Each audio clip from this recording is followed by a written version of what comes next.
Bismillahirrahmanirrahim. Assalamualaikum warahmatullahi wabarakatuh. Saya Siti Muhayyana. Di sini saya akan melanjutkan dari Bapak Khalid, yaitu dimensi-dimensi kepemimpinan. Teori dan penelitian penuh dengan berbagai kerangka acuan untuk menguji aspek-aspek penting dari tingkah laku kepemimpinan. Kebanyakan konseptualisasi kepemimpinan berdimensi ganda. Paling sedikit mereka menyokong dua tipe yang berbeda. Kester E. Bernard menganalisis membedakan antara keefektifan dan efisiensi dari tindakan bekerja sama.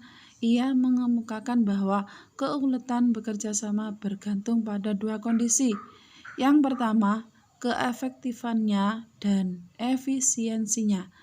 Keefektifan berhubungan dengan pencapaian tujuan kerjasama yang bersifat sosial dan non-personal. Sedangkan efisiensi berhubungan dengan kepuasan motif-motif individual dan bersifat personal. Kemudian Donwit, Cartwright, dan Alvin Zander berdasarkan penemuan-penemuan dalam penelitiannya mengemukakan kepemimpinan dipandang dari dua fungsi kelompok. Mereka berkesimpulan bahwa pada umumnya atau mungkin semua sasaran-sasaran kelompok dapat dihubungkan dengan salah satu dari dua hal berikut. Yang pertama, pencapaian tujuan, yaitu pencapaian beberapa tujuan khusus dari kelompok. Yang kedua, pemeliharaan kelompok, yaitu pemeliharaan atau kekuatan kelompok itu sendiri.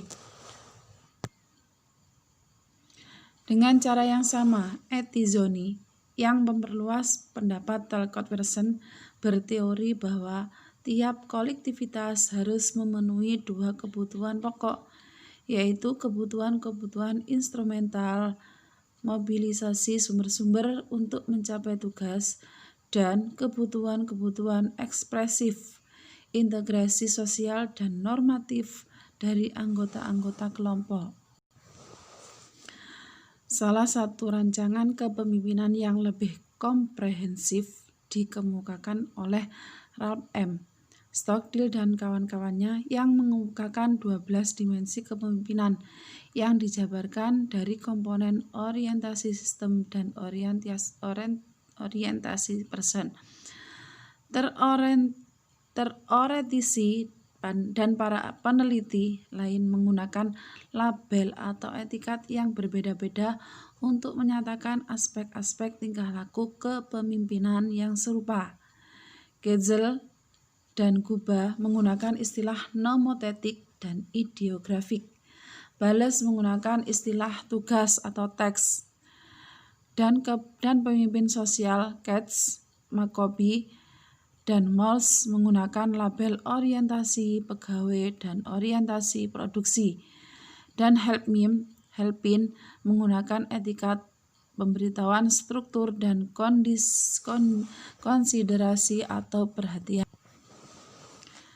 Di dalam usahanya menggabungkan teori dan penelitian tentang kepemimpinan, David G. Bowes dan Stanley A. Schaefer mengusulkan 4 dimensi pokok dari struktur fundamental kepemimpinan, yaitu 1. Bantuan atau support, tingkah laku yang memperbesar perasaan berharga seorang dan merasa dianggap penting. 2. Kemudahan interaksi, tingkah laku yang memberanikan anggota-anggota kelompok untuk mengembangkan hubungan-hubungan yang saling menyenangkan. Yang 3. Pengutamaan tujuan, tingkah laku yang merangsang antusiasme bagi penemuan tujuan kelompok mengenai pencapaian prestasi yang baik. Selanjutnya, kemudahan bekerja, tingkah laku yang membantu pencapaian tujuan dengan kegiatan-kegiatan seperti penetapan waktu, pengoordinasian, perencanaan, penyediaan sumber-sumber seperti alat-alat, bahan-bahan, dan pengetahuan teknis.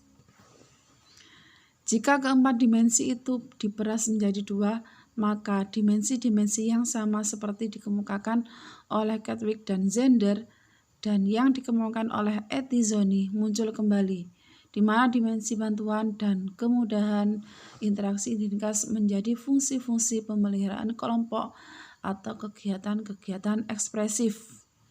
Dimensi pengutamaan tujuan dan kemudahan bekerja diringkas menjadi fungsi pencapaian tujuan atau kegiatan-kegiatan instrumental.